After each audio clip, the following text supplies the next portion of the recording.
Hello dear friends, मैं राकेश भारद्वाज आप सभी का स्वागत करता हूं एक बार फिर से अपने यूट्यूब चैनल इट्स इमेजिनरी में। फ्रेंड्स, जैसे कि आपको पता है ये कंटिन्यू हम कर रहे हैं इंडियन पॉलिटी। तो इंडियन पॉलिटी की आज क्लास 5 है जिसका पार्ट 1 है सिटीजनशिप। सिटीजनशिप का जो पार्ट 1 है उसमें हम देखेंगे आर्टिकल 5 से लेकर आर्टिकल 11 तक हमारे नागरिकता के क्या प्रोविज़न हैं, किस तरह से हम नागरिकता ले सकते हैं। तो ये जो सिटीजनशिप का थोड़ा चैप्टर है वो लंबा है, इसलिए एक पार्ट में नहीं हो पाएगा। हालांकि ये वाला भी पार्ट थोड़ा मेरे को लगता है लंबा हो जाएगा, 20-25 मिनट का। तो ये थोड़ा एक बहुत ही कॉम्प्लेक्स पार्ट है इंडियन पॉलिटी में। थोड़ा आजकल जो है ये थोड़ा मतलब 2019 से लेकर इस साल थोड़ा न्यूज़ में भी काफ़ी रहा है, तो बहुत ही इंपॉर्टेंट हो जाता है हमें सिटीजनशिप समझना। ठीक है, तो ये थोड़ा कॉम्प्लेक्स भी है, इतना आसानी से समझ भी नहीं आता है। तो चलिए इसको शुरू करते हैं, थोड़ा इजी वे में समझने की कोशिश करते हैं। सबसे पहले बात करें meaning of citizenship. Meaning of citizenship क्या होता है, क्या हमारे नागरिकता का मतलब है। The population of state is divided into 2 classes, that is citizen and aliens. जैसे फ्रेंड्स मैंने आपको पहली क्लास में भी बताया था कि जो पॉपुलेशन होती है वो उसको 2 भागों में बांटते हैं, एक सिटीजन्स होते हैं और एक एलियंस होते हैं। Citizens are different from aliens in so far as they enjoy full civil and political rights. जो सिटीजन्स होते हैं वो एलियन से डिफरेंट होते हैं क्योंकि सिटीजन्स को पूरे अधिकार सिविल और पॉलिटिकल अधिकार होते हैं, बट जो आपके एलियंस होते हैं उनको ये अधिकार प्राप्त नहीं होते हैं। आगे बात करें, aliens do not enjoy all of this rights. जैसा बताया एलियंस को ये सारे अधिकार प्राप्त नहीं होते। Citizenship carries with it certain advantages conferred by the constitution. Aliens do not enjoy this advantages. Citizenship जिस बंदे को मिल जाती है वो कुछ मतलब एडवांटेज, उसको कुछ फ़ायदे होते हैं जो कॉन्स्टिट्यूशन द्वारा उसे प्राप्त होते हैं, लेकिन एलियंस जिनको सिटीजनशिप नहीं प्राप्त होती उनको ये अधिकार प्राप्त नहीं होते। होप आपको मीनिंग ऑफ सिटीजनशिप समझ आ गया होगा। अब आगे बात करें आर्टिकल 5 की। जैसे मैंने आपको बताया सिटीजनशिप जो होती है वो आर्टिकल 5 से लेकर आर्टिकल 11 तक होती है भारत के संविधान में। तो आर्टिकल 5 से हम शुरू करेंगे। आर्टिकल 5 आपका कहता है citizen at the commencement of the constitution, कि जिस तरह आर्टिकल 5 होता है कि जब हमारा जो संविधान था जिसकी कमेंसमेंट मतलब जब वो लागू हुआ था 26 जनवरी 1950 को, उस टाइम जो किस तरह से हमको जो है सिटीजनशिप देनी थी, लोगों को नागरिकता देनी थी। क्योंकि आप जानते हैं भारत जब आज़ाद हुआ था तो भारत के 2 हिस्से हुए थे, पाकिस्तान और आपका इंडिया। तो फिर उस टाइम किस तरह से हम लोगों को सिटीजन दें, क्या उसके तरीके रहे, ये हम यहाँ पे देखते हैं। At the commencement of this constitution every person who has his domicile in the territory of India and who was born in the territory of India, or either of whose parents was born in the territory of India, or who has been ordinarily a resident in the territory of India for not less than 5 years immediately preceding such commencements shall be a citizen of India। कि मतलब किस तरह से आपको citizen देनी है कि जो भी नागरिक भारत के टेरिटरी में जिसका घर है उसको भारत का नागरिक माना जाएगा। Who has born in the territory of India, जो भारत की टेरिटरी में जन्मा हो वो भी भारत का नागरिक माना जाएगा। जब कॉन्स्टिट्यूशन लागू हुआ था ये उस समय की बात है, ठीक है। Either of whose parents was born in the territory of India, चाहे उसके कोई पेरेंट्स ही भारत की टेरिटरी में पैदा हुए हों तो भी उस टाइम सिटीजनशिप मिल जानी थी। और उसके बाद who has been ordinarily resident in the territory of India for not less than 5 years immediately preceding the commencement shall be a citizen of India, कि जो संविधान लागू हुआ था उसके ठीक 5 साल से जो बंदा इंडिया के टेरिटरी में रहता आ रहा है उसको भी भारत का नागरिक माना जाएगा। मतलब बहुत ही ईजी तरीके का था कि जो भी भारत की टेरिटरी में जन्मा वो भारत का नागरिक, उसके माता पिता जन्मे हो तो वो भी भारत का नागरिक, या वो 5 साल से भारत में रहता आ रहा हो और संविधान शुरू होने से पहले तो भी वो भारत का नागरिक, ठीक है। मतलब बहुत ही ईजी वे में उस टाइम सिटीजनशिप मिल गई थी। लेकिन उसके बाद क्या हुआ कि जैसे जैसे टाइम बढ़ा तो उसके बाद आर्टिकल 11 जो था उसमें जो पार्लियामेंट है उसको अधिकार दे दिया गया कि आप सिटीजनशिप के लॉज बना सकते हो। ये है आपका आर्टिकल 11। तो अब जो ये आर्टिकल 5 और आर्टिकल 11 है यही सिर्फ इंपॉर्टेंट है। आर्टिकल 6, 7, 8, 9, 10 ये इंपॉर्टेंट नहीं है, लेकिन हम एक बार इनको देखेंगे कि आर्टिकल 6, 7, 8, 9, 10 हैं क्या। आपको इसको इतने ज़रूरत भी नहीं है याद रखने के लिए, ठीक है। याद आपको सिर्फ आर्टिकल 5 और आर्टिकल 11 को रखना है, ठीक है। राइट्स ऑफ आर्टिकल 6 देखें, rights of citizenship of certain person who have migrated to India from Pakistan. Article 6 बोलता है कि कुछ लोग जो माइग्रेट हुए हैं पाकिस्तान से इंडिया उनको भी सिटीजनशिप मिलेंगी, उनके क्या अधिकार है सिटीजनशिप के, वो उसके बारे में कहता है, ठीक है। आर्टिकल 7 बोलता है right to citizenship of certain migrant to Pakistan, कि जो कुछ माइग्रेंट पाकिस्तान को माइग्रेट हुए हैं उनके क्या अधिकार हैं, वो आर्टिकल 7 में है। Right of citizenship for certain person of Indian origin outside India, Bharat के ऑरिजिन के जो लोग बाहर रह रहे हैं, ठीक है, उनको क्या अधिकार हैं सिटीजनशिप के, आर्टिकल 8 में लिखे हैं। Person voluntarily acquiring citizenship of a foreign state not to be citizen of India, कहता है आर्टिकल 9 कहता है कि जिसने किसी दूसरे देश की नागरिकता प्राप्त कर ली वो भारत का नागरिक नहीं रहेगा, ये आर्टिकल 9 कहता है। और 10 कहता है continuance of the rights of citizenship, ठीक है, ये आर्टिकल 10 में। तो ये आपको सिर्फ इनको देखना है कि किस बारे में कहते हैं। अब जो मेन आपका आता है वो है आर्टिकल 11, जिसके ऊपर ये सारे आजकल जो मुद्दे हैं CAA सब जो जितने विरोध दे रहे हैं वो आर्टिकल 11 है, ठीक है, और यही मेन है। तो आर्टिकल 11 को देखें हम। आर्टिकल 11 कहता है parliament to regulate the rights of citizenship by law. Article 11 बोलता है कि आर्टिकल 11 जो है वो पार्लियामेंट को अधिकार देता है कि आप सिटीजनशिप के ऊपर लॉ बना और रेगुलेट कर सकते हो। गॉट माय पॉइंट, इतना तो आप समझ गए होंगे कि आर्टिकल 11 जो होता है वो कहता है कि पार्लियामेंट जो है सिटीजनशिप के ऊपर लॉज बना सकती है और उनको रेगुलेट कर सकती है। और इसी आर्टिकल का फ़ायदा उठा के, इसी आर्टिकल के अधिकार से 1955 में एक लॉ बना था जिसका नाम था citizenship act of 1955, amended in 1986 and 2019। 1955 में सिटीजनशिप एक्ट बना था, उसको अमेंड किया था 1986 में, और अभी 2019 में उसको अमेंड किया, उसका संशोधन किया है, ठीक है। अब देखें आगे। According to this act citizenship can be acquire on the following ways. इस आर्टिकल में क्या लिखा है कि कोई भी बंदा, कोई भी व्यक्ति किस तरह से सिटीजनशिप ले सकता है, इसके बारे में यहाँ पे लिखा है। तो सबसे पहले जो तरीका है सिटीजनशिप लेने का वो है बाय बर्थ।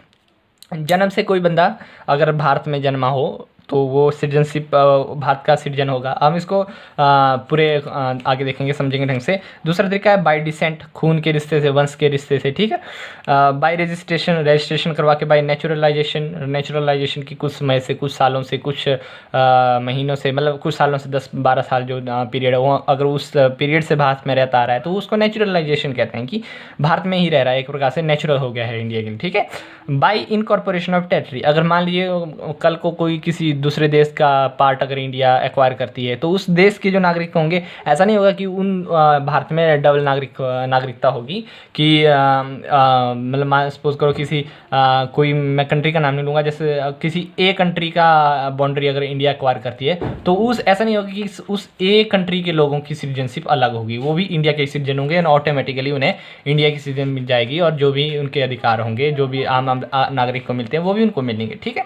तो ये है बाय इनकॉर्पोरेशन ऑफ टेरिटरी। आप समझ गए होंगे कितने तरीके हैं, 1 2 3 4 5 तरीकों से, by birth, bye decent, bye registration, bye naturalisation और बाय इनकॉर्पोरेशन ऑफ टेरिटरी। इस तरह से सिटीजनशिप ली जा सकती है जो सिटीजनशिप एक्ट 1955 में लिखा हुआ है, ठीक है। तो इसको हम थोड़ा खोल के देखें, थोड़ा और क्लियर पिक्चर से देखें। तो अगर हम बाय बर्थ की बात करें, अ पर्सन बॉर्न इन इंडिया और ऑन और after 26 Jan 1950 but before 1st July 1987 is a citizen of India by birth irrespective of their nationality of his parents।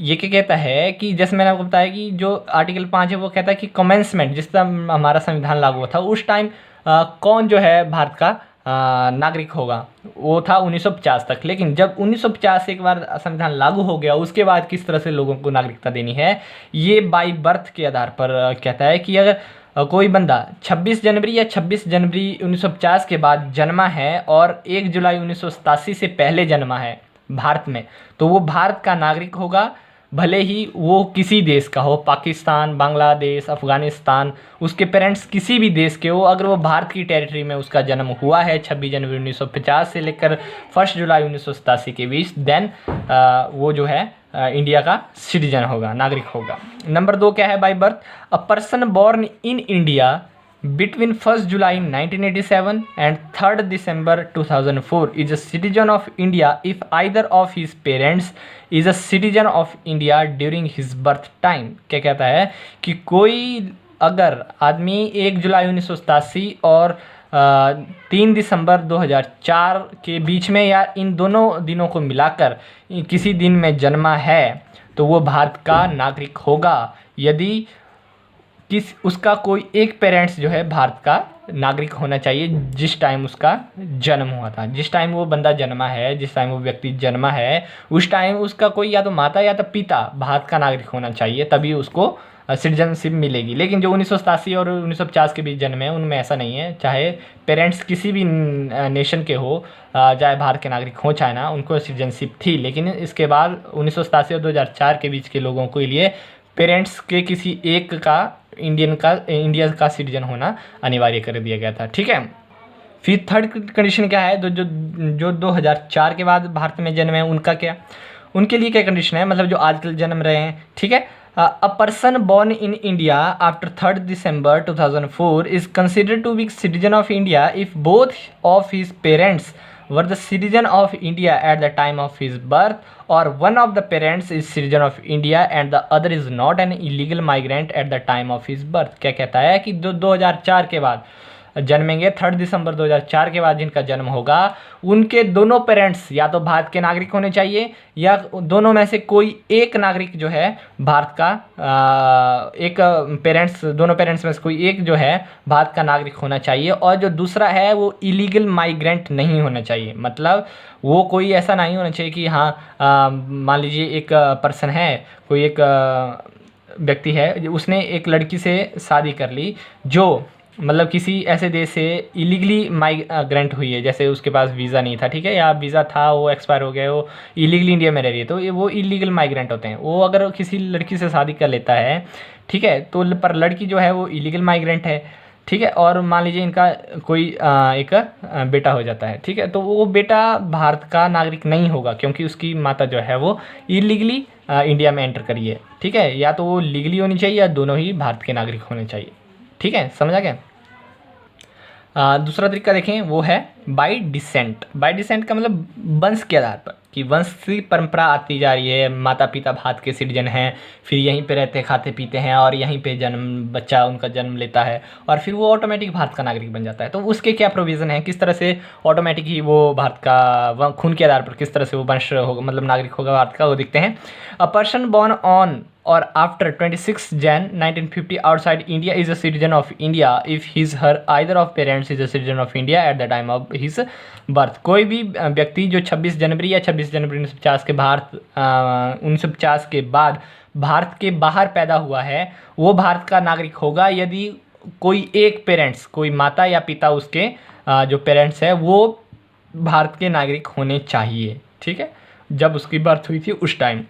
आगे बात करें, दूसरा प्रोविज़न क्या है इसका, a person born outside India after 3 December 2004 is a citizen of India if his her parents declare that minor does not hold passport of another country and his birth is registered at an Indian consulate within 1 year of the date of birth or with the permission of central government after the expiry of said period। मतलब क्या कि ये जो पहला provision है कि अगर कोई बच्चा जो है भारत के बाहर पैदा होता है तो वो भारत का नागरिक होगा कब, अगर दोनों में से कोई एक पेरेंट्स उसका भारत के नागरिक हो उसके बर्थ के टाइम। ठीक है, लेकिन जो दूसरा प्रोविज़न है वो क्या कहता है कि अगर कोई 3 दिसंबर 2004 के बाद पैदा होता है तो वो जो पहली वाली कंडीशन है वो तो रहेगी। ठीक है, कि दो में से कोई एक भारत का नागरिक होना चाहिए उसके बर्थ के टाइम। लेकिन इन्होंने एक नई कंडीशन क्या ऐड कर दी 2004 के बाद कि उनके माता पिता को ये डिक्लेयर करना होगा, मतलब एक एफिडेविट देना पड़ेगा कि जो बच्चा पैदा हुआ है वो किसी दूसरे देश का पासपोर्ट होल्ड नहीं करता है, और दूसरी कंडीशन ये है कि जब उसकी बर्थ होगी उसके 1 साल के अंदर उनको जो है इंडियन कंसुलेट के पास जो है वहाँ पे रजिस्टर करवाना पड़ेगा। उस कंट्री में जो भारतीय कंसुलेट होगा उसके पास उनको उस बच्चे की क्या करनी पड़ेगी, रजिस्ट्रेशन करवानी पड़ेगी, हमारा बेटा जन्मा है, बेटी जन्मी है। ठीक है, विदिन 1 ईयर। अगर विदिन 1 ईयर नहीं करते हैं तो उसके बाद कब सिटीजन होगा, जब वो सेंट्रल गवर्नमेंट से इस बात की परमिशन लेंगे। ओके, तीसरा प्रोविज़न है किस तरह से तीसरे तरीके से आप ले सकते हैं नागरिकता, वो है बाय रजिस्ट्रेशन। अगर आप रजिस्ट्रेशन करवाना चाहें, किस तरह से रजिस्ट्रेशन होगी, किस तरह से आप नागरिक बन सकते हैं भारत के, उसके बारे में देखते हैं। Indian citizenship by registration can be acquired not illegal migrant by. Registration से जो आपको मिलती है नागरिकता उसके लिए आप इलीगल माइग्रेंट नहीं होने चाहिए। ठीक है, तो किस तरह से मिलती है, person of Indian origin. Person of Indian origin क्या होते हैं ये हम बाद में बात करेंगे, इसी चैप्टर सिटीजनशिप के चैप्टर में ये सब चीज़ें हम आपको क्लियर करेंगे, लेकिन वो दूसरे पार्ट में होगी। ठीक है, पर अभी आप सिर्फ इतना याद रखिए कि person of Indian origin who are ordinarily resident in India for 7 years before making application under section 51A throughout the period of 12 months immediately before making application and for 6 year in the aggregate in the 8 years कि जो person of Indian origin होगा उसको registration उसको नागरिकता कब मिलेगी, अगर वो भारत का नागरिक है पिछले अगर वो भारत में रह रहा है पिछले 7 सालों से, और जब वो एप्लीकेशन फाइल कर रहा है अंडर सेक्शन 51A भारत का नागरिक बनने के लिए, तो उससे 1 साल के बीच उसको कंटिन्यू जो है वो भारत में रहता आया होना चाहिए। मीनिंग इन द सेंस कि उसको टोटल 7 साल हो मेरे बोलने का मतलब ये है कि देखिए उसको 7 साल होना ज़रूरी है कि वो 7 सालों से भारत में रहता आ रहा हो, ठीक है। प्लस कि पिछले 1 साल से जब उसने एप्लीकेशन फाइल करी नागरिक बनने के लिए, तो पिछले 1 साल से वो कंटिन्यू भारत में रहता होना चाहिए, ठीक है। ऐसा नहीं है कि वो कभी आता है कभी जाता है फिर दोबारा आ गया और ऐसे 7 साल पूरे कर लिए, ऐसा नहीं, वो कंटिन्यू 1 साल से भारत में रहता होना चाहिए जब वो एप्लीकेशन फाइल करेगा, ठीक है। और एग्रीगेट में जो है 8 सालों में जो है 8 सालों में जो है 6 साल मतलब वो भारत में रहा होना चाहिए, ठीक है। ऐसा नहीं है कि आया फिर दोबारा चला गया, आया पिछले, ऐसे आता जाता रहता है और बाद में बोले कि मुझे नागरिक बनना है, ऐसा नहीं, उसको कंटिन्यू उसको रहना पड़ेगा। एग्रीगेट 8 सालों में उसका 6 साल का एग्रीगेट होना चाहिए, मतलब पिछले 8 सालों में कम से कम 6 सालों भारत में रहता होना चाहिए और 1 साल से वो कंटिन्यू भारत में रहा हो, ठीक है। ये इसका प्रोविज़न है। ये थोड़ा कन्फ्यूजिंग है, अगर आपको समझना है तो एक बार वीडियो पीछे रिवाइंड करके फिर से इसको सुनिएगा, ठीक है। दूसरा प्रोविज़न क्या है, person who are married to an Indian citizen and who are ordinarily resident in India for 7 years before making application under section 51C। कोई भी पर्सन चाहे लड़का हो लड़की, अगर किसी इंडियन सिटीजन से शादी करता है तो उसको पिछले 7 सालों से भारत में रहना उसका ज़रूरी है, ठीक है, तभी और भारत का नागरिक बन सकता है, ठीक है। आगे देखें, minor children whose both parents are Indian citizen under section 51D कि कोई भी बच्चा जिसके दोनों पेरेंट्स भारत के नागरिक हैं उसको ऑटोमेटिक ही एकदम से नागरिकता मिल जाएगी, ठीक है। आगे बात करें, person of full age whose both parents are registered as citizen of India under section 51A और section 61 can acquire Indian citizen under section 51E। कोई भी पर्सन जिसकी एज पूरी हो गई है भारत नागरिक बनने के लिए उसको नागरिकता मिल सकती है अगर उसके बोथ पेरेंट्स रजिस्टर्ड हैं भारत के सिटीजन, ठीक है। Person of full age and capacity who has been registered as an overseas citizen of India (OCI) for 5 years and residing in India for 1 year before making application under section 51G। कोई भी person जो OCI हैं और भारत में 5 सालों से रह रहे हैं प्लस जब एप्लीकेशन फाइल कर रहे थे उससे 1 साल पीछे से कंटिन्यू रहते आ रहे हैं, वो भारत के नागरिक बन सकता है, ठीक है। तो आई थिंक आपको ये क्लियर हो गया होगा। अगर आपको फिर भी थोड़ी कन्फ्यूज़न है तो आप इसको दोबारा से रिवाइंड करें, मैंने जितना सिंपल हो सकता था आपको सिंपल शब्दों में समझाने की कोशिश करी है इसको, ठीक है। अब जो चौथा तरीका है वो है बाई नेचुरलाइजेशन। जैसे मैंने आपको पहले भी बताया, नेचुरलाइजेशन का मतलब है कि कुछ सालों से भारत में जो जो व्यक्ति रहता आ रहा है, ठीक है। पहले इसमें वर्ड था कि इलीगल नहीं होनी चाहिए, ठीक है, लेकिन अब इलीगल का जैसे आपने देखा 2019 में अमेंड हुआ तो इलीगल माइग्रेंट का हटा दिए गए हैं। अब जो इलीगली भी आए हैं, अगर वो किसी में, वो भी बात करूंगा आपका जो सिटीजन CA 2019 में हुआ है उसके बारे में हम थोड़ा यहाँ पे बात करेंगे। तो चलो पहले इसको देख लेते हैं।